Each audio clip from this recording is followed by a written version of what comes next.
It's Thursday on Splash Play, which means it's time to get weird, and it's time to welcome in a very special guest that we're going to have later, Spags. Our accountant, Willis is awesome. Yeah, our accountant Willis has been doing a lot of stuff behind the scenes here, helping make sure the ride or die picks have the etiquette that I'm sure you guys can see every single time we do an episode. And as Pete hinted at, it's the low probability crystal ball day. We're going to build a low ball lineup for week 7's main slate. And of course, talk a lot about this potential mess of a Broncos-Browns game coming up on Thursday Night Football. So Pete, hit that intro. I was or slow. Don't.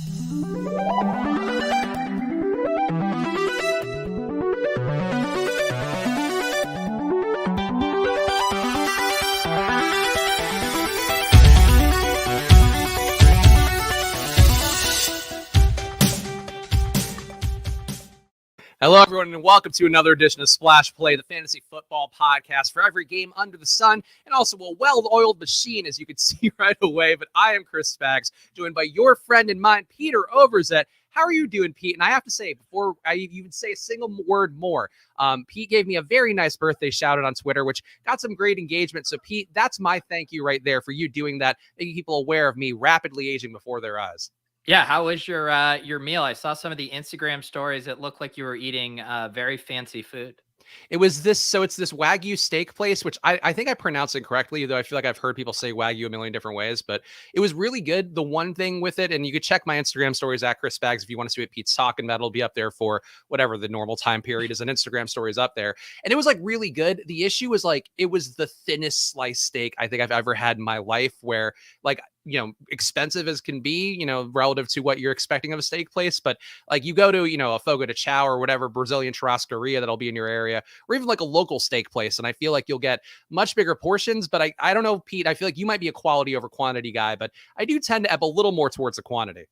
No, I'm actually with you on that take. I feel like you have to prepare yourself too for those situations where it's like you don't want to go in starving to a meal like that. And I feel like generally now I have a pretty good read. Like if we're going out to eat with my in-laws to some nice place and I'm like, all right, I need to have a snack before, so I'm not just, you know, ravenous at the table. So you got to be, it's a fine line. And I know what you mean. Sometimes you're like, I need 2 of everything just to feel satiated. Yeah, and my girlfriend is still not able to eat red meat, or not able to eat red meat because of the, well, A, she's pregnant, and B, she's also just not been super into it. But the way they were preparing the meat was warm red, so it wasn't cooked all the way through in a way that's safe for a prego to be having that. And unfortunately, that meant missing out on the ribeye steak, which seemed like the most tantalizing one. So that's the struggle here out in Los Angeles that I'm sure everybody can relate to across the country when going to their Wagyu steak places to feel like a fancy boy. But we're back on track for this show, Pete. We got a lot to talk about. So first of all, let's get the plugs out of the way. If you're watching on Pete's channel or the Splash Play channel, make sure to hit that like button. And of course, subscribe to the channel because we're doing shows Monday, Thursday, Friday, 2:30 Eastern. We're always here showing up, doing the best we can to put on a fun show for you guys. So help us out, hit the like button, and subscribe to both Pete's channel and the Splash Play channel. And also make sure you're going to our Apple Podcast page and leaving us 5 stars and a review. Helps us out a bunch on there, as well as gets you guys a chance to get a golden ticket to be a guest on this show, like our accountant Willis. Honestly, he would have been on the show either way. Yeah. But we're going to say he got the golden ticket just because he left us a review. So please go do that for us on Apple Podcasts. And of course, this show would not be possible if it weren't thanks to our friends over at Football Outsiders. So go check out all the data that you hear referenced on every betting and fantasy video out there by going to footballoutsiders.com/subscribe. They have packages on there for just under $5 a month where you can get DVOA. It's, of course, their most famous data point, but also defense versus receivers, some drive stats, pace stats. They have snap count data as well. Some of that stuff is free. Some of it's behind the paywall, but you're getting a little bit of everything to help understand football on a holistic level. So go to footballoutsiders.com/subscribe and check out FO Plus for under $5 a month. But Pete, we got some news here, and this Thursday game is a really weird one where Baker Mayfield, Nick Chubb, Kareem Hunt, all going to be out tonight versus Denver. Odell Beckham seemingly trending towards not playing, while Jarvis Landry slated to return. And what do you make of this skeleton crew Browns team, who might be the most unlucky team in the NFL with injuries so far? Yeah, they've had a bad run out here. This is going to be a pretty gross game. It has a 40.5 over under here. Both these teams like to run the ball. I think we're going to see a ton of Dearness Johnson, a ton of Melvin Gordon and Javonte Williams. I can't imagine that the Browns barely want to let Baker Mayfield throw. So how much are they going to let Case Keenum throw in this spot? Teddy Bridgewater, you know, is banged up as well. So I think this is going to be an incredible gross game, but thank God for Showdown, because Showdown can actually make these games relatively fun. We can maybe find some angles later when we build a lineup that might be interesting, but I'm not chomping at the bit to sit and watch this game for 3.5 hours tonight. No, it's not the prettiest one. And it also comes NBA season. If you're not familiar, we talked about the underdog best ball drafts and encouraging people out there, which I know some of you did, to jam in some lineups, because that one ended up overlaying by about 20,000 entries. So hopefully somebody from our audience will have taken advantage of that. And honestly, hopefully maybe one of the hosts took advantage of it well enough to win. But I feel like with the NBA back, like the NBA also only has 3 games tonight too. They had 11 games yesterday. They kind of staggered to avoid Thursday night football as they usually do. And the result is like both sports are just going to be absolutely miserable tonight, but I will still be playing upwards of 4 figures just because you got to do it. Wow, nice brag, just flexing your NBA bank. All my birthday on money, all the money my mom gave me via Zelle, I'm just going to throw it right back into DK. There you go. Yeah, I did. I made an NBA lineup last night. I actually min cashed. I was trying to win the Toad contest on DraftKings, and then I was like, you know what?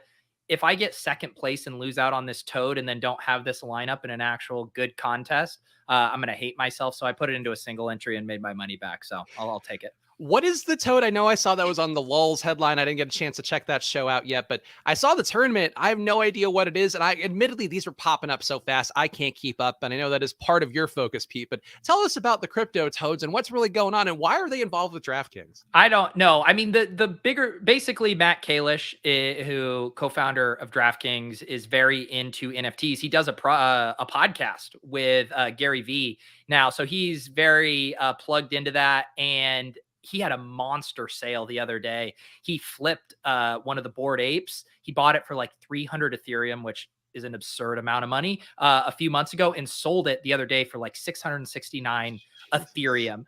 So he knows that these are good marketing tools, and it completely works because Spags, I was not going to play NBA DFS. And I said, wow, this seems like a fun way. How else can I get a Toad for $25? So I went for it and I failed, but Matt Kalish, genius marketing over there on DraftKings with the NFT prizes. Did that tournament max out? Yeah. Oh, there might have actually, there might have been the smidge of overlay, but it's so funny because you'll see like Chipotle Addict maxed it. I think Osimo maxed it. So they're getting even the grinders to go after these, theoretically negative EV tournaments. Yeah, interesting. So definitely, shout out to DraftKings doing some unique things. Of course, Pete's tournament, the Deposit Kingdom tournament on there as well. So make sure you are checking that out and playing it every week as well. And that's still rake free, right, Pete? Yep. Yeah, I have the link down in the show notes. DraftKings hooked it up again. We increased it to 425 people for this week. Last week it filled late Friday evening. I imagine it'll be similar this week, late Friday evening, early Saturday morning. So if you want in, now's your chance. Link in the show notes, or you can find it in the Deposit Kingdom Discord. I have it pinned in a few of the channels in there. Yeah, so no raking that one as we talk about overlay, a very important thing, as we mentioned with the underdog best ball for NBA. Not paying rake in a tournament, also an important thing to save yourself that 10 to 15%, depending on the site you're playing on. So go play in that tournament. We'll be playing in that tournament as well. So hopefully this week, Pete, I could finish above 394 out of 400, but I don't want to set the bar too high. No, I mean, I think that's a reasonable goal. As long as you're finishing first or last, you're fine. Yeah, just my cash game lineup, I think, is what I'm going to do just to not embarrass myself this week. But we'll see. Other news for week 7, Antonio Gibson, Ricky Seals-Jones, and Terry McLaurin all limited in practice. Gibson in particular, I thought the quote was a weird one where the coach said basically he's going to be limited in practice so he can go on Sundays with no pitch count. And Pete, this is a guy who's like 23, 24. Like, it doesn't feel like you should be this banged up this earlier in your career. And this week they're playing at Green Bay, a team that we know can, put up a lot of points fast, especially against a Washington defense that has been, as we talked about on here, a team thought we would be good coming into the year. They are not living up to the hype so far. And this spot, Pete, I feel like JD McKissick, a guy who was a strong play last week, talked about a little bit on the show. I feel like if Gibson's going to be banged up every week, McKissick lurks as a really interesting GPP play until that salary comes up a little bit higher. Yeah. Antonio Gibson, he's been a little frustrating. He's kind of like DeAndre Swift too, right? Where they're just on the injury report week after week. They're always questionable, but they're always on the right side of questionable. It never seems like they're truly in doubt to miss. It's more of an issue for Antonio Gibson because of JD McKissick. Like you said, at least with DeAndre Swift, he still has a really nice pass catching role. But Antonio Gibson, he's still losing work to McKissick. And then they find themselves in these negative game scripts, like they will be against KC and likely against the Packers this weekend. So yeah, Gibson now is just kind of firmly in that territory where he's a good GPP play when the field's not on him, but he's just not going to be a good chalk type play with his usage and, like you said, the injury concerns right now. Yeah, and as people are pointing out in chat, in particular, Ross saying that Gibson has a broken leg. I think it's more of a stress fracture, which could be, worse and could be basically like a traditional broken leg, but it could also be like a hairline fracture. I think they've been deliberately weird about the details there. But either way, you don't want your young running back who's getting a lot of work to have any sort of break in his leg. I'll make that hot take here on the show, as we always try to here on Splash Play. We also got Terrace Marshall for Carolina not practicing. His status is up in the air at the Giants, while on the Giants side, no Kadarius Toney, it looks like, no Saquon Barkley, no Kenny Galladay. In this spot versus Carolina, Pete, for the Giants, I feel like kind of an interesting tournament spot. We've seen the Carolina's defense certainly not live up to that early season success that they had. The Giants themselves also getting in shootouts from time to time, but also completely crap in the bed as they did last week against the Rams. So in this spot for you, do you find this Carolina Giants game appealing with just less options to take target share away? Yeah, I mean, I find it's not a game I want to stack up, but I think there are some pieces here. I think Chuba Hubbard is definitely mispriced at 6,100. I think he looks pretty nice to me. And then Sterling Shepard, he's back now. He was one guy when I ran the first set of Sims for this week. He was popping in a ton of lineups, and at 5,600 with these guys banged up and potentially out, I think Sterling Shepard is going to be a really nice play again.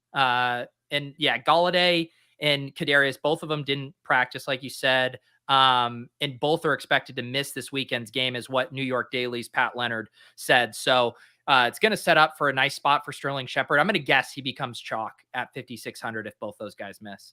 Yeah, Sterling Shepard has been a target monster in the past, a game that we'll probably talk a little more about, though. Pete, I realized we didn't book a guest for tomorrow, I don't think. Yeah, I meant to talk to you about that.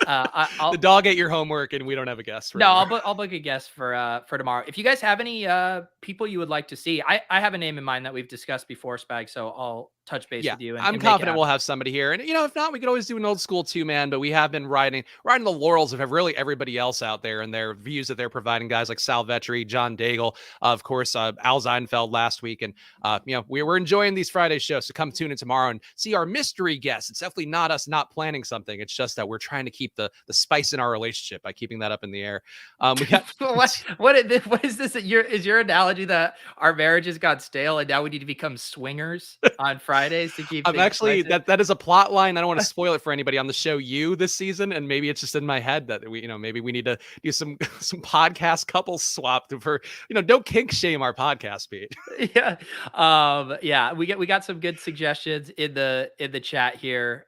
We do need to get Josh Norris back on it, unless Joshua is referring to himself, which he might be. I think Joshua was, in fact, referring to himself, but any Josh, really, they're all good guys out there. So we'll take whatever Joshes we can get. Some more news. We got T.Y. Hilton 50-50 on playing at San Francisco after not practicing 2 straight days. And Pete, I know you don't like the dusty old guys. T.Y. Hilton looked pretty good before being hurt again immediately in that game last week. So in this spot, does T.Y. Hilton being available or not matter to you? Because I do think probably not going to affect Jonathan Taylor, but Michael Pittman having his most down game of the season, I think, coming into the game where we did see T.Y. Hilton have some success, like that doesn't surprise me at all. And I think that is actually an important note here. If Hilton's out, I think you do have to bump Pittman up a little bit. Yeah, this is the Sunday night football game, so not on the main slate. T.Y. Hilton said he's 50-50 to play. Yeah, he looked fine. If you do remove him, though, I think Pittman becomes a really nice play. What was it? Was it when they played the Ravens on Monday night last week? He looked really good and he had a nice projection there. So yeah, he'll project well. The Colts and 49ers, that's a funny matchup just because those are two of the more, underwhelming teams relative for what we'd hope they would have done at the beginning of the season. It's two teams that do want to establish the run. And part of that, I think that process might be affected by Jimmy Garoppolo, who's back limited in practice. And again, it's Sunday Night Football, so we'll have some more nuanced takes. We'll definitely know more by the time the game rolls around. Probably won't know enough by tomorrow. But Pete, in this spot, just since we are talking about it, Garoppolo being back, how does that affect things for you with the offense certainly going to run a little bit differently if he's out there versus having Trey Lance one more time? Yeah. I to me, the interesting thing, we keep seeing like the different configurations with this offense. Like, oh, we see him with George Kittle, but with, Garoppolo, and then we see him without, but with Lance. And now, so the next thing for me, the biggest wrinkle for me is like Debo is going to be fine with no George Kittle. I think Debo is going to have a huge target share. The question for me is what is Brandon Ayuk's role going to be? Because if we can't come out of this bye and have Brandon Ayuk without George Kittle, putting up decent numbers, I'm starting to get very concerned. And then I'm also very curious what they do with the running back situation. Like, I think things set up really nicely for Elijah Mitchell. Now coming out of this bye, the team just does not trust Trey Sermon. So I have big hopes for both Elijah Mitchell and Brandon Ayuk on Sunday night.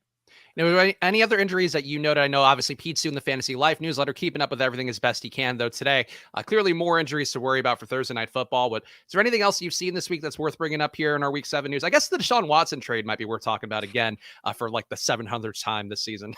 I know we talked about it a little bit on ship chasing last night. I haven't even wrote about it in the newsletter, this new set of rumors, because it just feels like it's a false flag. Like every week and a half, the like exact same rumor comes up, just like a slight twist on it of, oh, there's a potential trade in the works, and then it disappears. And so even though it's been coming from reputable sources, I still just don't buy it right now. And it's kind of like I need more smoke before I waste my precious time spilling ink on these Deshaun Watson trade rumors. But we were talking about it, and I don't think he's the worst stash if you've been burned at quarterback, or say you're a guy like me who drafted a lot of Trey Lance and Justin Fields, and like you're just trying to hit that high upside swing. Like if you want to rotate in some Deshaun Watson to build yourself some upside there, but to me, it seems really thin. And with the Bipocalypse / buy Mageddon / buy 2K happening, those roster spots are incredibly valuable. And I personally am not wasting any of them on Deshaun Watson right now.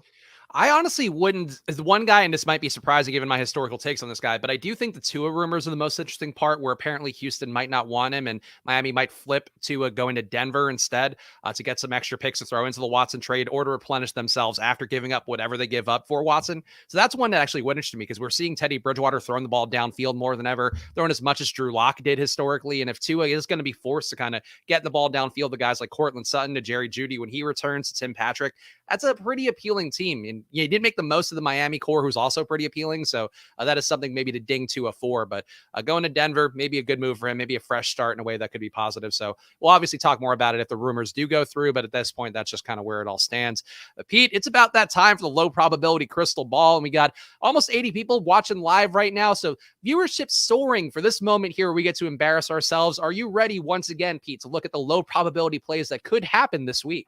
I'm never ready for this segment, Spags, so I hope that was a rhetorical question, but I am ready to give it my all. Okay, I'm costuming up because I can't do this bit without having a shawl on my head and a crystal ball. And of course, this is the time where we look into our low probability crystal balls. We embrace our inner soothsayers and we see what the future could hold on some low probability outcomes this week. And Pete, I don't know if you want to go first, because this is historically the segment where you do a better impression as opposed to the crystal ball telling me how you're getting lapped on Welcome to the Family. Oh my goodness. I just want everyone to know that my way to get into character is to put my new blue light glasses on that I recently purchased because my eyes went crazy on me the other week. So please know that this is what it is signifying, me becoming a fortune teller, Spags. And it's so interesting. I look into my same crystal ball and I was trying to change the channel. I said, I already saw this prediction last week and I can't do anything about it but say Robbie Anderson yet again. Splash play Rob. I see him finally delivering on all this usage. He's in the air yards buy low model. He continues to get targets at a high clip, and yet everyone has left him for dead. But I'm doubling down. Someday I will make more money than Spags, the storyteller, and it will be on this Robbie Anderson call that I refuse to abandon. If you keep banging your head against the wall over and over again, eventually you'll break through, as we all know. And anytime you could back a man who was our former mascot, who has under a 40% catch rate on the year, why, the crystal ball tells me you simply must do it, Pete. And similarly, I'll take a comparably bad bet, but this week, I think the Justin Fields emergence we've all been dying for, crystal ball tells me it finally will present itself as he storms into Tampa Bay, defeats the Super Bowl champion single-handedly as Allen Robinson goes for 150 yards and a touchdown. The crystal ball doubling up on projections, moving the target over and over again, so you simply don't know what's right and what's wrong. And Pete, that's what the crystal ball hath told me. Oh my goodness. Sometimes your deliveries are so perfect and so well executed that I do wonder if you've scripted every single thing you're going to say. No, Spags. Pete. In fact, this is an improv show where we only do the vaguest forms of prep, and then we put on our blue blocker glasses to help see the future without our little delicate eyeballs getting all fuzzy wuzzies. Hey, I was in a bad spot a few weeks ago. Please just let me take care of myself. Self-care is something we often forget about. The viewership is going down, Pete, so please, let's spike the upside here with one more prediction. Oh my God, I must do something to maintain ratings. If this person is not in the winning Millie Maker lineup, I will give everyone $100. I'm just kidding. I'm lying. But Miles Sanders is going to be in the winning Millie Maker lineup this week. I have looked deep into the crystal ball. I see other people try to do this with their ride or die picks, and they fail miserably time and time again. But Miles Sanders is the skeleton key to the week 7 slate. Kenneth Gainwell has been... Kenneth Gainwell. The crystal ball is freezing up, it seems. It must not be the most functional crystal ball based on the quality of the predictions and the execution itself. Kenneth Gainwell has been dispatched to the island of misfit toys, and Miles Sanders will run again. I see 20-plus carries, 6-plus catches, and 2 touchdowns for Miles Sanders in this pace-up game against the Raiders. Anytime you can, crystal ball tells me anytime you can take a running back who's targeted less than another running back while also with a quarterback who never checks down, you simply must do it to win the millions. Say whoever you like so I can shit on them too. I am ready for it.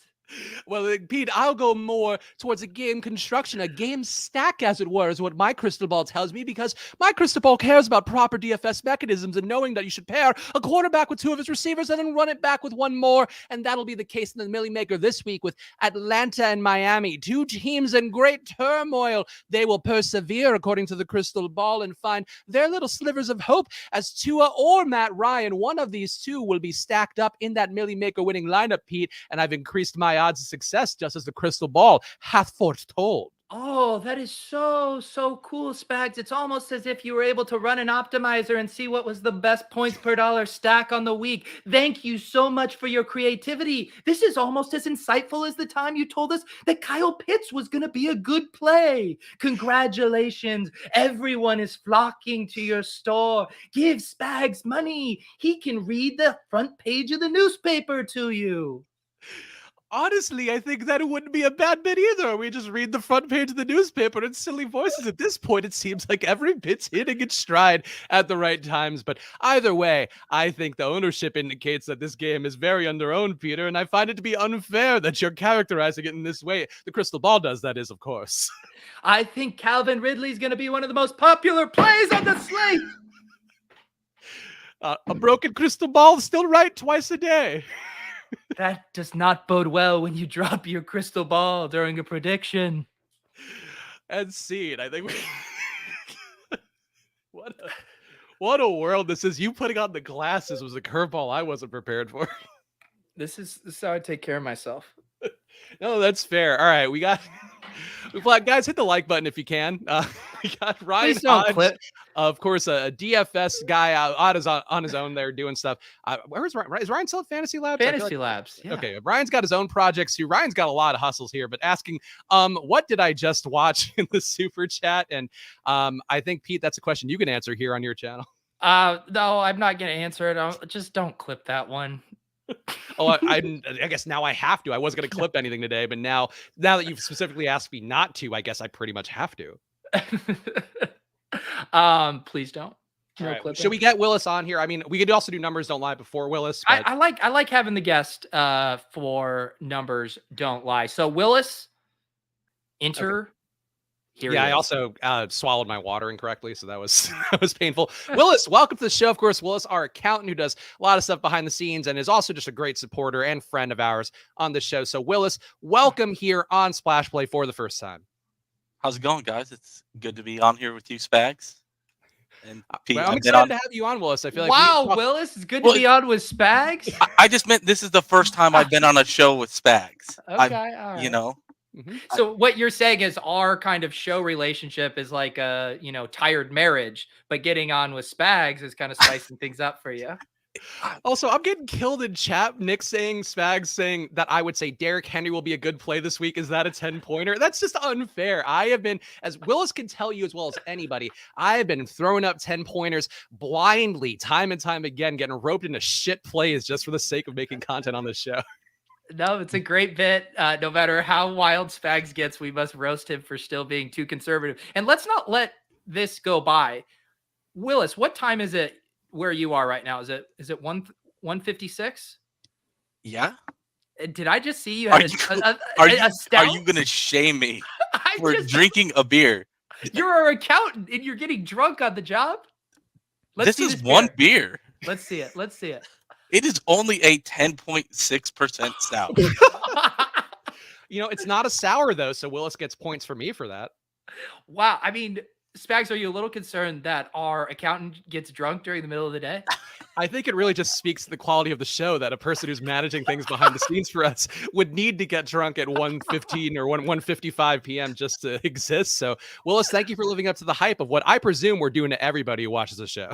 Listen, he puts my emote in the Deposit Kingdom Discord on the thumbnail. I can't not come into the stream without the glass. I love it. The straight chalice. Actually, that's more of a wine glass than a chalice, if we're being honest. It is called a I don't know how to pronounce it. I can spell it because it's easy to spell, but it's a cup. Teku. It's spelled Teku. That's the name of the glass? Yeah, Teku or Teku. I don't know. Okay. I just drink the beers. I don't really know much Look, if you're going to be the one drinking at 1:55 on a Thursday, you can drink in whatever glass you want. I think you have to have that level of knowledge. I do want to fact check Willis. Sometimes people come on here and just fucking make up names of stemware, and I don't like that. So I have to fact check, and it does look like Teku is a thing here, widely recognized as one of the finest craft beer glasses available today. The Teku glass was first designed by an Italian sensory expert. Hey, welcome to the family. Hey, nice Teku glass. Hey, you get a Teku. Maron, you got your Teku glass. You got to be drinking at 2 p.m. on a Thursday. Why not? That's what the family does. Willis, do you regret coming on the show after we grilled you about drinking during the middle of the day? No, I just can't believe I'm getting shamed for drinking it. The funny thing is, I fully support it too. Some days you're just done early and you can have a beer and be functional. There's no issue with that. We need to not shame people and lump people into categories, and we don't need to drag them to meetings and such, introducing themselves and telling the stories. Let's fuck all of that. Yeah, I don't have any meetings today. I just have a little bit work to finish. So, all right, Willis, let's get you warmed up. You're gonna answer this question for Uday here. They're 6-0 in their 10-man PPR league. Their team was John. He traded Cordell or Patterson. I don't know what kind of idiot would ever bet against Cordero Patterson, but I would never trade him away. You would never trade him away? Right there. How could you? No, I would never make a bet against him either. Especially against one of his own teammates who is terrible. Willis just twisting the Mike Davis knife. When are you going to pay that bet off, Spags? No, Pete, I'm talking about myself here. What? My bet that I have with Phil Burnzone. Oh, I forgot what your bet was. Remind me. It was underdog scoring Cordero Patterson versus Olamide Zaccheaus. Oh yeah. That's gonna be tough. That's a coffin right there. But Mike Davis at least has a shot to dig out of that hole at some point, one yard at a time. Too, I made this bet long before the Falcons cut every other running back on their roster, so I didn't know that Cordero Patterson was gonna be the number one. And Phil won't let you pay him now, right? He's milking it. He just. I wanted to pay after week 4. I said, Phil, give me your Venmo or PayPal. I will pay it right now. There is no way Olamide is even going to get to what Cordero has after week 4. It's true. It's true. Sad but true. But this is some of the fun you can get if you join Pete's Deposit Kingdom Discord as well. A lot of fun personalities on there making bets that probably not plus EV relative to the time frame, but that's the fun of it all. And I also got to give a quick shout out to PLAP111 saying, I'm behind a few minutes, but I love when the crystal ball bit goes off the rails and it just becomes you two having a normal conversation using stupid voices. I could also, you could say that's just the show in general at this point. Will you actually leave that as an iTunes review? Yeah, PLAP, please, 5 stars in review on Apple Podcasts if you want to be a guest on the show with your salient observations about what we're doing. But it's time for Numbers Don't Lie, the game where I'm going to read 3 stats. 2 are true, 1 is a lie. Pete and Willis will have to guess which of the 3 stats is a fake. And Willis, you've been on board with us basically since day 1 of Splash Play, so you know this game as well as anyone and the tricks that I like to throw Pete's way to keep on his toes. So do you feel ready for this moment in the spotlight, in the sunshine? I'm going to try my best. So. Okay. I feel like you could brought a little more energy to that one. Yes, Spags, I'm ready. Let's go. There we go. Thank you, Willis. That's the kind of accountant energy I want to see. Did I tell you? So I went to my nephew's christening on Sunday, and the priest was like trying to be really funny. And whenever he was doing like the affirmations and stuff, he would like go, I can't hear you.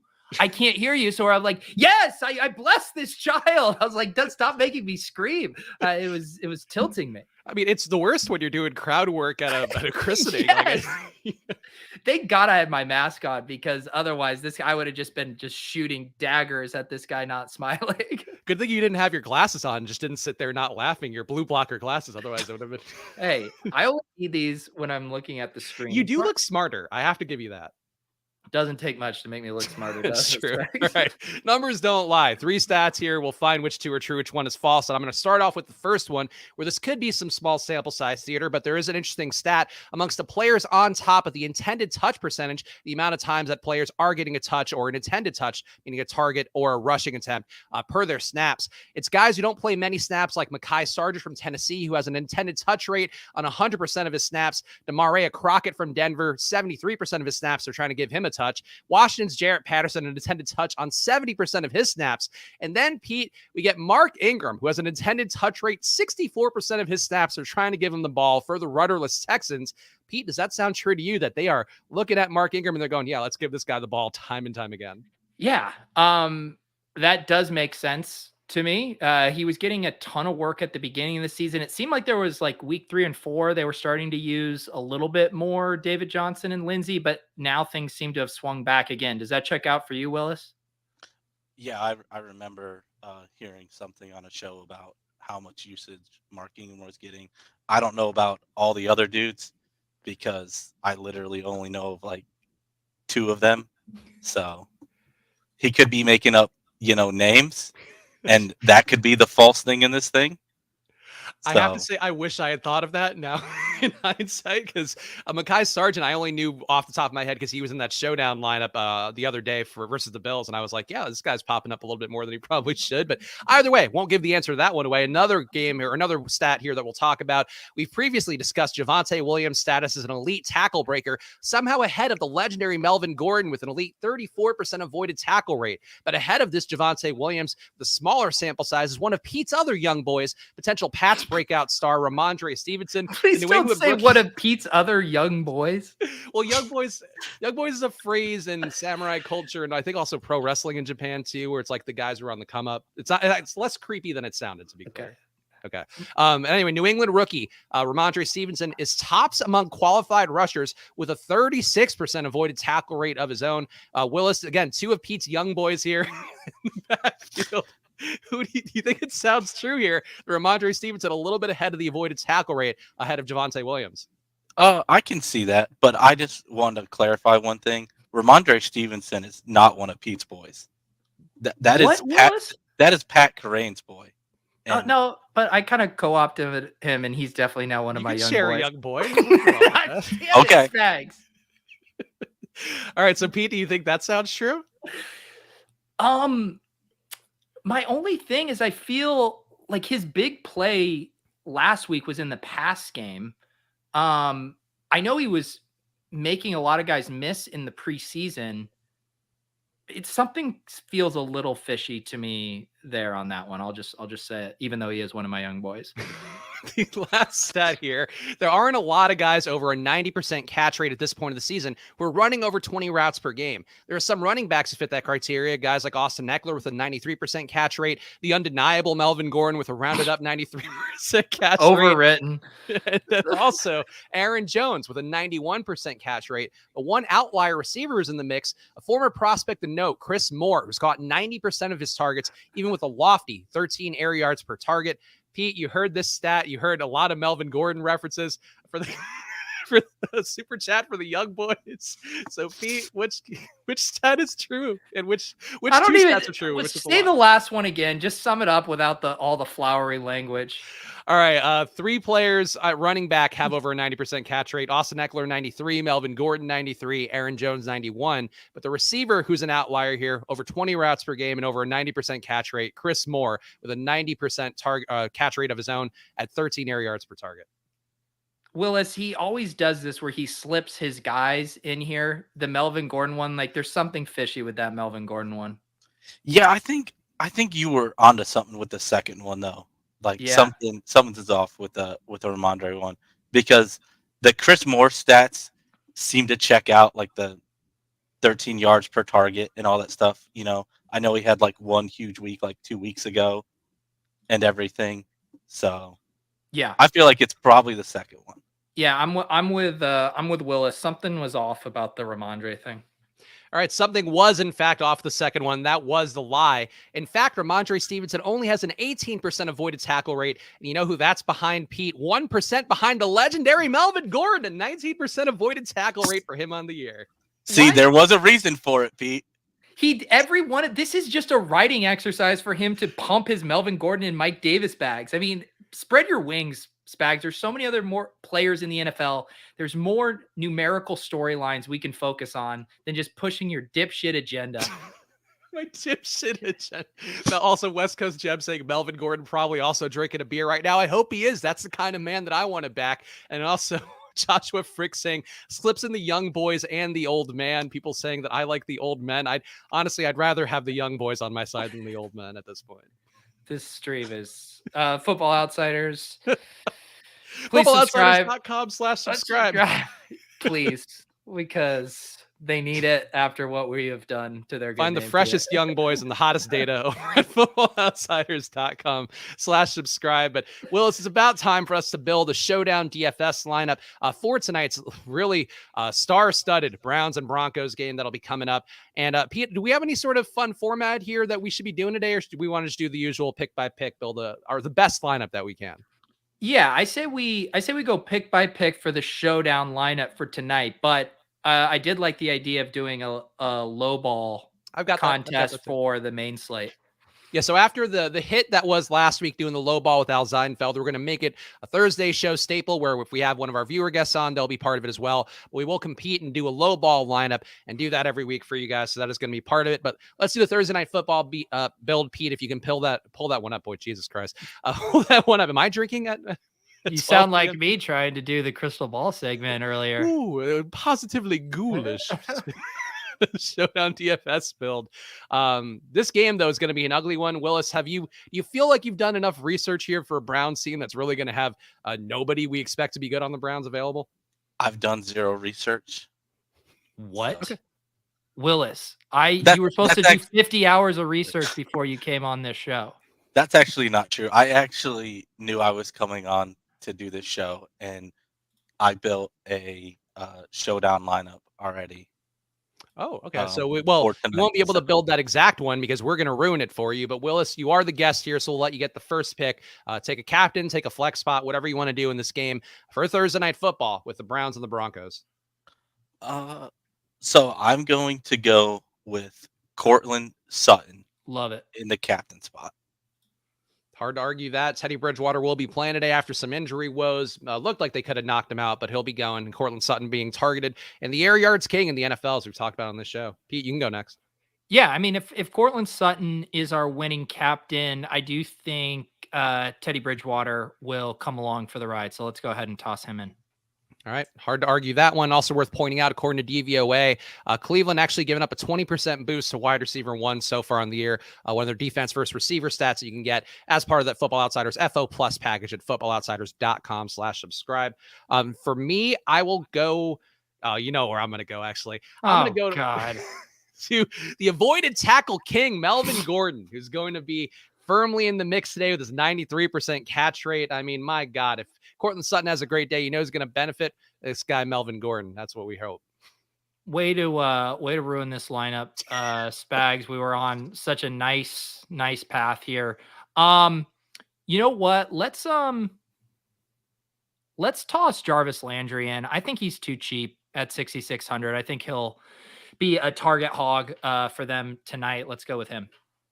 All right, Willis. Wait. Did I steal Willis's pick? God damn it. I'm sorry. You did. Willis. Willis, our guest here, who's just showing up, having a good time, and he can't even pick the guys he wants. No, you're fine. Landry was someone that I was considering as well. I do agree with you, Pete, that he is way too cheap at 6,600. He should probably be around the 8,000 salary that Jerry Jeudy is. Yeah, I would agree. I think too. Do you think, Willis, do you think that Jarvis Landry will be higher owned than Donovan Peoples-Jones? These guys are only a $200 price difference on DK, and I feel like people are going to chase that Peoples-Jones game, especially if Odell isn't available tonight. Possibly. I would say that most people will play Landry, though. I will say that Landry has a higher ownership than DPJ. Yeah. Yeah. I agree. All right, so let's go Landry then. Or do we want to? Here's the thing. I just jumped Willis for this pick, and now it's back to Willis, so he doesn't have to use my Landry as his pick. I'm gonna go with the Broncos defense to save us some money. Just because you literally have the third string and fourth string running back who's not really a running back. And then you also have the backup quarterback who is not very good playing in this game. It has an over-under of 41.5. And if I was a betting person, which I would probably take the under. So, and the other thing too is defense tends to correlate really strongly with the team's second best running back. So we already have Melvin Gordon in there. I think that should. Rat bastard. I do think I would just need to point out Case Keenum. I think is an interesting play. I mean, I guess we could talk more about that when we make our ride or die picks right after this game. But let me see all the numbers here. And Njoku, we got both running backs for Cleveland too. Who's running more routes per game? Let's see. Felton is going to be. I like the idea of onslaughting this lineup. Like once we're including the Broncos defense, I like the idea of going 5 Broncos and just Landry coming back. So then that means paying down at kicker, like going all the way down to McManus. I don't hate it. I guess for the correlation, I'll do it. And I guess I do think a lot of people will probably take the logic I had there of just getting one more Brown in, especially with both running backs and Njoku right there. So yeah, I think let's take McManus. All right. There it is. The winner. Please don't dupe us in the 100K huddle single entry tournament. We're begging you. That is honestly, that is the kind of lineup though, when you have a total 40.5 on the books, like defense and a kicker is very much a possibility that could happen. But I don't know. Like, is Cleveland going to be that bad? Case Keenum is like an average guy. Like he's like a replacement level QB, I feel like. Yeah.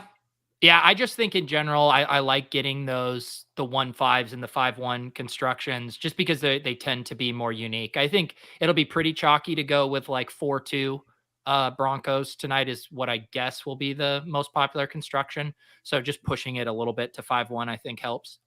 Yeah, Matthew in the chat saying that Run the Sims is popping Case Captain as leverage for the hand builders out there. So that's an interesting one that I think I would agree with. And let's segue into the ride or die picks because I'm just going to make this stand now. We got Denver getting 19.8 implied points, Cleveland getting 20.8 implied points. About as ugly of a Thursday night football game according to the Vegas totals as you're going to find.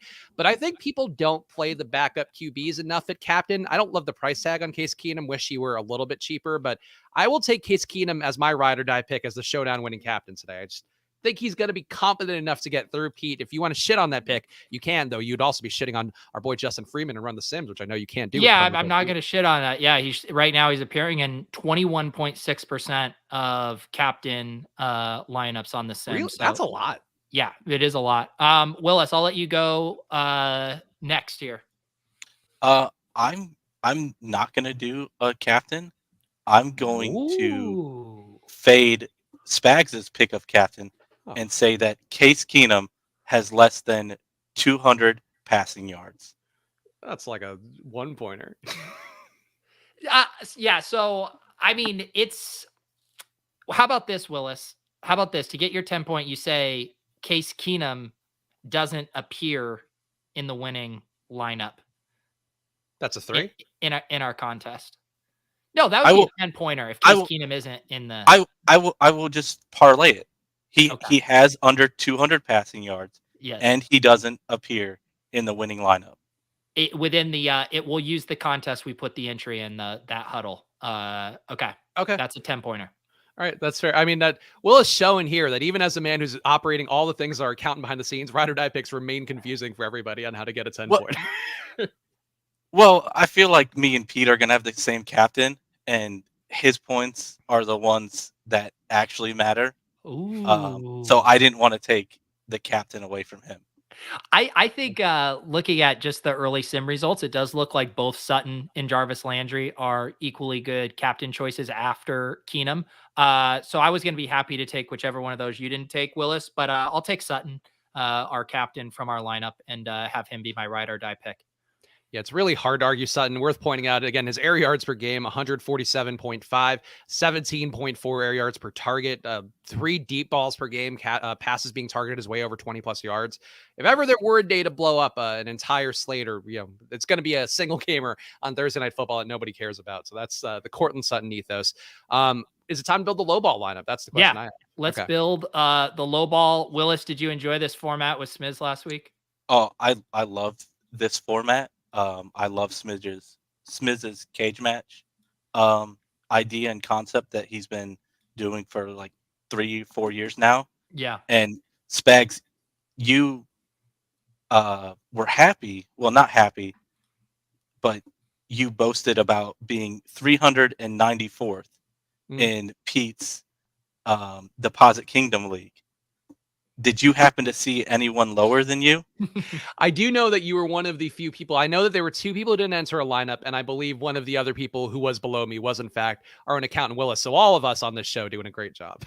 Yeah, when you super game stack the Ravens and Chargers, and it doesn't work, then that's what happens. Yeah, and also the Chiefs Washington football team game too. Really, 2 games I liked a lot did not go well, and that can tell you how my portfolio looked after this one. But who gets the first pick in this low ball, of course, where we are trying to get the lowest team possible? And Pete, what are should we sort of clarify the rules up top? If somebody's inactive and doesn't play, we use their average. Is that still the way we're going to do it? That's what we'll do. I think that's the cleanest. I will say, you guys, I'll keep track of them for the screen share on here. But if you want to start putting them in a dummy lineup of your own, then we can send the 3-man league across, because that made it easy to keep track of last week. And people were wanting to follow that, and then we can post the link. So fill in your own lineup on your DraftKings account, and then I'll send the invite after. Okay. How do you make this is going to be a stupid question. I'm sure is easier than I realized, but I never do it this way. How do you just make a lineup that goes not into a tournament? You go into the lineup page and hit create lineup, and then you have to pick which slate. Okay. I swear to God, I've never once made a lineup this way in my entire life, and I've played on DraftKings for a very long time. Wow. Someone has never built a shell early in the week. No, I don't. That's in fact one thing I deliberately don't do, but I've got a lineup in now. Okay, so now I'm ready to go. But we'll let Willis get the first pick here in low ball. Of course, we're going to do the snake draft style and try to build the worst possible lineup. So it can correlate, it could not correlate, but we do have to spend. We're going to say 49.5 overall is the goal. Yeah, 49.5. And if you are taking a guy who's questionable and doesn't play, you got to take his average points per game on the year. All right, so Willis, you get the first overall pick here in our week 7 low ball. So if you want to dupe this lineup, you can. But again, the goal is to have the lowest performing lineup. Yeah, so I am going to take an interesting approach, and I'm going to go with Saquon Barkley and spend a decent bit of money and just hope he doesn't play. I mean, he's definitely looking. So is no, this no, against but the Willis, spirit? but Willis, if he doesn't play, then you eat 12.9 points. Is that your angle? Yeah, I mean that's not that many points. Okay, all right, that's fine. It's exploiting a loophole of the game there. I think that's interesting.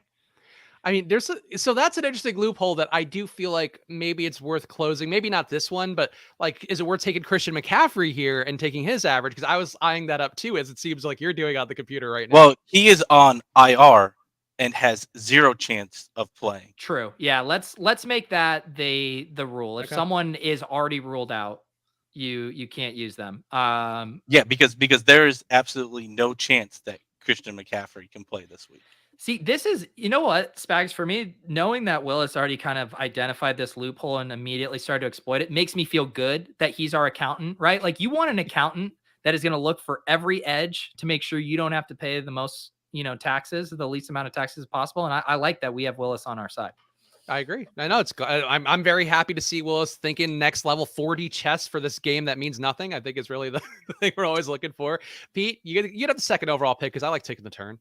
Okay. I'm going to go with DeAndre Hopkins. This could definitely backfire on me just because Pete? What? as it did for me last week when he caught fucking 2 touchdowns on 3 catches. Yeah, I mean he is outrageously priced for having 3 catches last week. Hopefully they get it done through the air. But yeah, this could backfire with this team total, but I got to chew up some salary, and because I don't have any good loopholes to exploit like Willis, I have to pay up for DeAndre Hopkins here. All right. So this one that I'm going to take, I do think comes with some risk, but I'm going to lean into the young QBs versus Bill Belichick, the old hand. And I will take Zach Wilson as my QB. And I will also stack him up with Elijah Morris too cheap.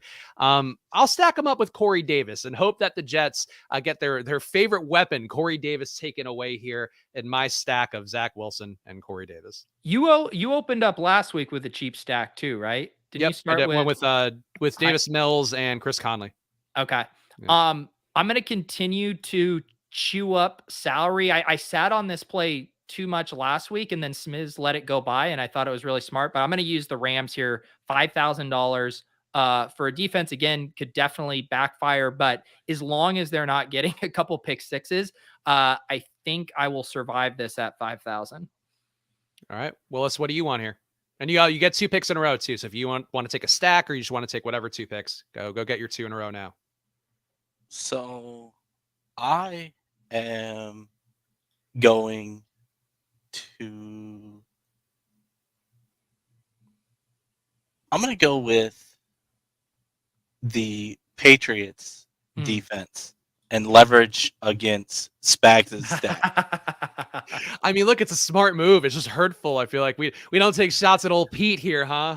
Hey, there's only so many times you could say you're trying to specifically leverage against me and then not expect our accountant to do it back to you. Well, I was honestly going to take the Rams defense, so Pete kind of stole that from me. So, all right, there you go. Pete. So, actually, no. Well, let's get one more. So, yep. Willis, what do you want besides this Patriots defense? I'm going to go with Tua at quarterback. I mean, I like that, I think. Yeah. And so until he gets to Denver, then he's going to be a whole new man. But for now, though, again, you're leveraging against the thing the crystal ball said. Well, it's hurtful. It's really what it is. Get over it. We're learning who Willis is in the pocket of. Big Pete. big young boys Pete. Stop. Just don't ever say that again. Pete, what do you want? Let's see. I want to chew up some salary at quarterback. I don't like this price or this spot for Joe Burrow against the Ravens. So I'm going to go with Joe Burrow here at 6,200. All right. That's a reasonable pick, though. You had Joe Burrow last week, too. You're just going in on poor Joe Burrow. And who won last week, Spags? Maybe you should take some notes. It's true. You did prove that you were the king of making the worst lineup, which... Well, you and Willis kind of proved it more in reality in the Deposit Kingdom tournament. You know what? All right. You win on both fronts, Pete. I hope you're happy with yourself. I will take a defense that I talked about, hoping this game shoots out in the Justin Fields emergence during our low probability crystal ball segment, but I'll take the Bucks high price defense here for 4K. Okay.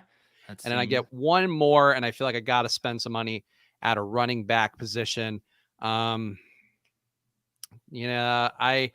know what? This guy, I think this could really bite me in the ass, but we talked about him and it's in the top of my head. And quite frankly, he should not be $6,300. Cordarrelle Patterson, come on down as my running back. What do you think of that one, Willis? I don't like it. So, like I said to the guy that asked us for his trade advice, I would not bet against Cordarrelle Patterson. Yeah. If he goes nuts again and somehow wins the Millie Maker at 6,300, I am going to be apoplectic. It doesn't even matter for my portfolio and what I'm going to do financially. I just don't think that should happen again. There you go. All right. It's back to me right? Okay. Yeah, it's on you. All right. I think I am. I don't like this. I might kind of go with the Smith strat and load up on a team that I think is a little too priced up. I'm going to go with Mixon here in this lineup with Burrow. Mixon coming off of a monster game, definitely could backfire, but I'm basically going to be able to just go with a bunch of shitty players from here on out. Also, it's Mookie saying that Cordarrelle Patterson, I guess Phil B also saying, Cordarrelle Patterson's 8K on FanDuel. I saw, we were talking about that on the Swolecast. It's absurd. I did not know that, but boy, that is outrageous, but hilarious. Good bit by FanDuel. It is. Great bit. All right, back to Willis.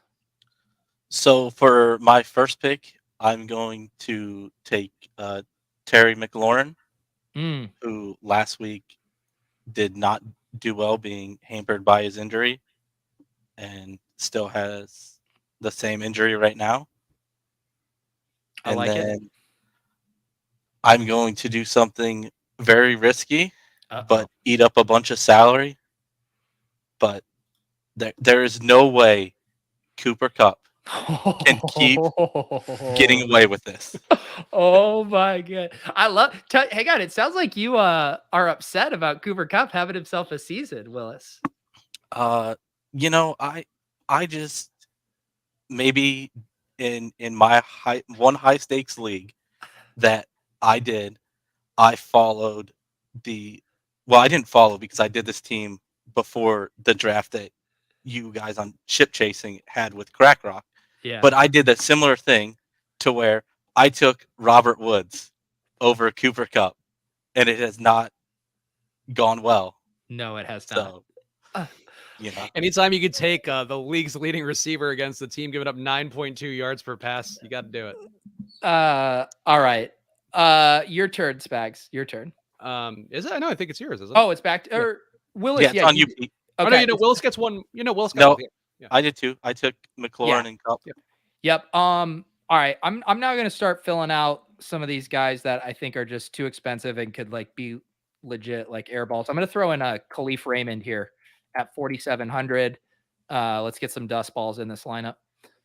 Okay. Khalif Raymond was a part of Al Zeidenfeld's lineup last week. He makes his appearance once again. Poor Khalif Raymond and his family.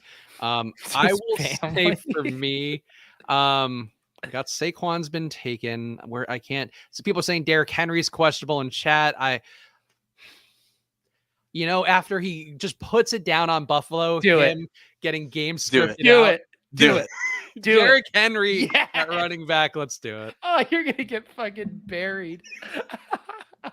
I gobbled up a lot of salary. Maybe somehow he doesn't play. Maybe we get the Mekhi Sargent breakout game. Actually, no, that wouldn't be good either because the average for Derrick Henry is outlandish. So this is real lose-lose proposition for me, but I do get one more. And I will take a guy that we've pointed out as a perennial underperformer at tight end so far this year. Darren Waller will be my tight end. Seriously, throw this in the Deposit Kingdom contest because this looks like a top 1 percentile lineup. Yeah, I was about to say, I might dupe this. I honestly might post it then in both and just see if I then don't win in low ball, maybe I could win the Deposit Kingdom with fucking Cordero Patterson at running back. Yeah, that's how you know you have a good process. If the lineup you make, you can put it both into GPPs and into the low ball contest. That's how you know you're doing it right. Okay. We mentioned the shin. I don't like this game environment for Antonio Gibson. I am going to go with Antonio Gibson here. Okay. All right, back to Willis. All right, for my first pick, I'm going to take Robert Tonyan, who is just absolutely terrible, and it's proving that he was a one-year wonder. Shots fired. I mean, he was just really touchdown dependent and has been for whatever scoring he's had this year, so I don't find any issue in that one.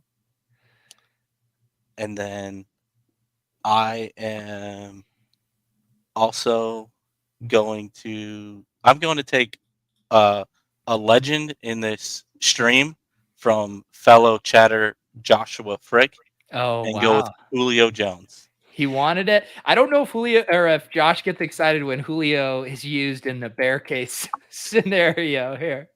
But maybe I thought Willis was going to go with Melvin Gordon, and I was going to take that the most offense out of all the indignations I've had to take this episode.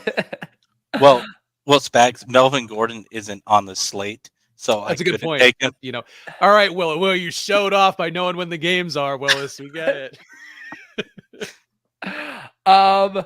All right, it's back to me. Let's now I get to just pick bad players. Also, Ryan Doherty in the chat saying this low ball draft looks eerily similar to my normal lineup building process. It's true. It's true. I want to do. Sorry, guys. I'm just having to crunch some numbers. I need a tight end. I think Evan Ingram has been pretty trashy. 3,600. Let's do Ingram. I thought about going with Ingram. Yeah. All right. So I get 2 in a row here, and I gotta spend some money. But I want to hurt Pete, and that's where things really get dicey for me. Can I take Denzel Mims as my second receiver to stack up with Zach Wilson? You can. Okay. I'm going to take Denzel Mims here. So I'll save some salary to hopefully get another crappy, expensive guy. And the goal is not to save salary in this game, Spags. Well, no, I mean, if you're saving salary so you could pay for somebody who's overpriced. No, I mean, Mims is he's a great pick, but that's why he's 3,000. I will take, I'll leverage against Willis's wide receiver just out of spite, and I will take Robert Woods as underperforming once more as Cooper Kupp continues to be the alpha dog that we all know he is. All right, that doesn't look too bad for you at 4,100 there. Let's see. I'm gonna get another dust ball in here. Let's put Tevin Coleman at 4,000 here. Although that's gonna leave me with a 6,400 wide receiver. That's gonna stink. Or I guess I can go down to 5,900. Anyways, back to Willis. I'm gonna go with Latavius Murray, who's dealing with an ankle injury and possibly could not play and only has 8.6 points per game. And if he does play, I just don't think he will do very well. You see this trend here, Spags? Do you see all these Qs? I was thinking that. I was trying to think of a good QAnon joke to make. Yeah, I have one Q. Spags says 0 Qs, and then we got Q Boy over here. Q Young Boy is what we call it. No, we don't. Willis, who's your final pick? And then for my final pick, I am going to go with Olamide Zacchaeus at 3,700. This is how Willis wins. I gotta say, Willis tying editorial themes together, doing callbacks. He might be ready to replace me on the show as long as he works in his Italian mobster accent enough for Welcome to the Family. I'll tell you what, other than the on-air drinking, far less problematic of a host than you, Spags. Willis, can you give me a try here of a Welcome to the Family real fast? Welcome to the family. All right, he's hired. He's hired. Okay, I am going to do. All right, might as well just go run back my stack from last week. Jamar Chase, Joe Burrow, Joe Mixon, Jamar Chase. There it is. Okay, I will go. I like what you're doing here, leveraging off of my plays with Tevin Coleman, and I will take a leverage against my own running back. I will go to one. It always leverage, Spags. I'm just trying to find leverage, Pete, because that's why you're like, when you don't win money, you go like, at least I leveraged off of these plays. You just said I'm going to leverage off my own play. Kari Blasingame, who is back in the mix for Tennessee. He's no Mekhi Sargent. We all know that in the Tennessee backfield. But Kari Blasingame, come on down with your illustrious. This is bullshit. If he's questionable, you're going to take a 0. This is total. I mean, it feels like the perfect mousetrap based upon the rules we've set up. Yeah, Willis, you created a loophole that Spags is now just pushing to extreme angles. All right, chat. Who do you think has the worst team? Who do you think is going to win this one? We have Willis here with a Tua. I mean, we can recap with the scariest plays. I mean, Cooper Kupp is by far the scariest play for Willis here. Yeah, Cooper Kupp could put up went somewhere 40. Different. Cooper Kupp could put up 40, and I don't think it would be a surprise. Yes, my scariest play is probably just if the Burrow Chase stack hits, because they've shown that ability to hit. I'm probably flying a little too close to the sun, trying it 2 weeks in a row. And then Spags, I mean, Derek Henry's going to shove a 45 burger. We're also going to get the Darren Waller blow up game this week too. You just know it. Yeah. Also, our guy Joshua wants to point out, and I know he's mentioned this in the streams a couple times, but with that one draft we did on a show, Pete, where you did your team, I did mine. I think Willis is in there as well. Joshua is in fact winning that league on underdog. So we have to give him his victory lap that he's at the halfway, not even the halfway point of the season. He's winning on the best ball. The chat is making some good points. We're going to allow Spags to sneak this one by, even though it's complete and utter bullshit. Going forward, you have to have at least an average of 5 points per game of a player. We just closed the loophole. You were grandfathered in with your Blasingame bullshit, but don't get used to it. And Denzel Mims too. Don't forget him, who's got 3.4. Dude, Willis, do I ever forget Denzel Mims? No. You know, this is why you're hot. That's right. All right. So there we go. That's the low ball lineup. We also got the Thursday night football lineup if you missed that part. So go check that out as well. Of course, Willis, you are the guest here on the show. And I know you'd probably love to plug Splash Play, but don't do that here. Say whatever you want. The floor is yours. So please make the most of it. Not whatever you want, Willis. This show's already treading on thin ice. Pete, you know I wouldn't ever do anything like Spags to get any of your shows canceled. That's my brand. It's what people expect of me now. So that's the issue. It is. I don't really have anything to plug. I'm just a Twitter follower and YouTube watcher of most of Pete's content and now Spags content. I used to watch you when you were on the Osmo stream sometimes, even though I wasn't even playing NBA DFS. I would still just be like, oh, well, you know, Spags is live on Osmo. I'll just tune in and support him and everything. And, you know, that's what I do. The only plug that I have is how many people are watching right now? We got 87 people watching. 87. I currently am seeing that there's only 36 likes. Wow. Like, can you imagine? Like, hit that like button. And then my other thing that I also like to do for Pete is next to the subscribe button, there is a join button. Hit the join button. Just do it for 1 month. You know, pay $4.99 to help support Pete for all this amazing content that he does for us basically every day. Every day you can watch Pete well, almost every day. You can watch Pete live on his YouTube channel. Just And hit the join button, pay $4.99. That's very nice of you, Willis. That's my plug. And part of that is get you access to the Club VIP channel where Willis is a reg. If you want more of the hot takes you've seen from Willis, you got to get them from behind the paywall, the Club VIP paywall in there. But that was very nice of you, Willis. And I've said it before on the show, but you are a legend in the Deposit Kingdom. You are the GOAT commenter. Your show to commenter rate is at all-time highs. We appreciate you. You deserve to be drinking a beer on stream with us today. So thank you for joining us, Willis. We appreciate you, Willis. And I appreciate you watching those Awesome shows that I'm sure I was making fantastic points on, and really as entertaining as we are on this show. But honestly, Willis, I got to give a shout out to Willis in general and the community that Pete and everybody here is building with the Deposit Kingdom. Go hang out with these guys. Like, they're in the chat, they're hanging out in Discord all the time, and that's what you can get when you hit that join button as well. So go check them out. Pete, what are your plugs here before I do our final spiel? Speaking of Awesemo, I am going to have him on my GPP strategy show tomorrow. So I'm excited about that. That's at noon. I'll be back tonight at 7:45 for a showdown cram. We've been running really hot. It was last Thursday. We touted Leonard Fournette captain. That hit on Monday, touted Derrick Henry captain. That hit. So I guess we're going to have to see, does the Case Keenum leverage hold? Might have to update the thumbnail with some Chase Keenum clickbait. So yeah, you can tune in tonight for that. All right, so go hang out with Pete. Of course, make sure to follow at Peter Overzet. Willis, what's your handle so people can follow you? I forget offhand. It's WillisIsAwesome.